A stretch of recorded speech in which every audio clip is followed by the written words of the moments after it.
Hi there, I'm Nathan Herrig with Cumberland Goodwill EMS in Carlisle, Pennsylvania, and it's EMS Week.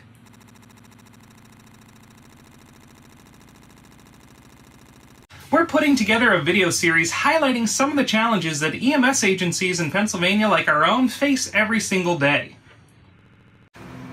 Today, we're going to look at Pennsylvania Medicaid.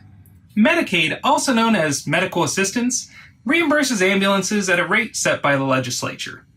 This rate hasn't been increased since 2004. Pennsylvania expanded Medicaid in 2015, which was great. It provided a lot of coverage for patients who might not otherwise have been able to afford it and might have saved a lot of lives. Unfortunately, EMS agencies have been really struggling with this expansion. We've been asked to run a modern emergency medical service on funding that's 14 years old.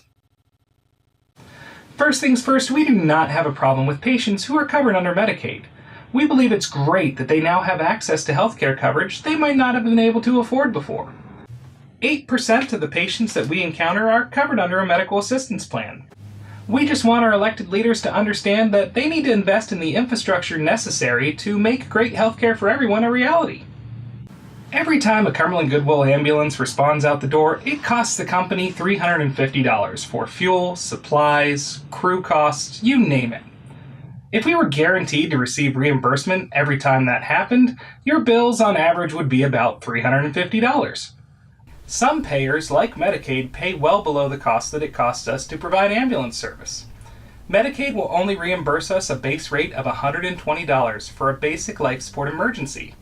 If that emergency requires advanced life support, that could maybe earn a reimbursement of about $200 as a base rate. This is well below the cost that it costs us to provide service, so we lose money whenever we respond to more Medicaid patients. Another problem that we experience with Pennsylvania Medicaid is that they only reimburse for mileage after 20 miles for Medicaid patients. This is an especially big problem for agencies like our own that are within 20 miles to the closest hospitals. Ambulance memberships are a great way to support your local EMS and also get some benefits in return. Unfortunately, the laws prohibit us from extending these benefits to medical assistance recipients. That means they're less likely to join into these programs, and that's even less funding that we're receiving from the community. As local leaders consider what type of housing and jobs that they want in the community, we urge them to also consider the financial impact it has on EMS. We are very much in support of bringing jobs and also bringing housing to everyone possible, but understand that without substantial changes to either Medicaid reimbursement or how municipalities fund EMS, we're going to be taking a bigger hit as our call volume increases and we get less money for the services we provide.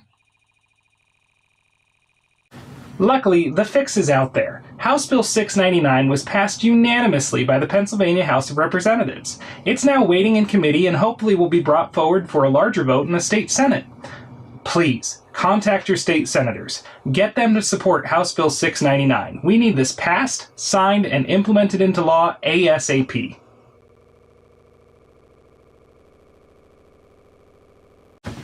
Thank you for watching. Stay tuned for more of our videos, and if you haven't watched the first one on recruitment and retention, make sure to catch that.